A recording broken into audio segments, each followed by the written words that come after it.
Hello friends, how to fix ChatGPT image create loading problem? Let's see how to fix this problem. For solving this problem, first of all long press on ChatGPT app, tap and hold, tap on I button or app info,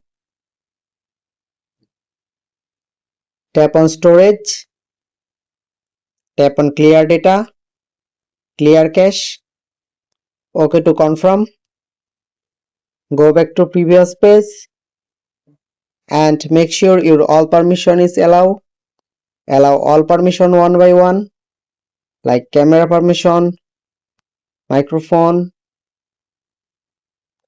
After that, go to Play Store and search here ChatGPT.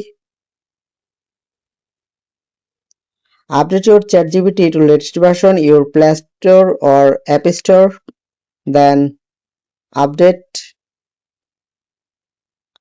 and wait for some time for completing update process. After completing update, go back and go to Play Store and try to image create. By doing this process, you can successfully solve your problem easily. If you found this video helpful, please like and subscribe to my channel. Thank you everyone.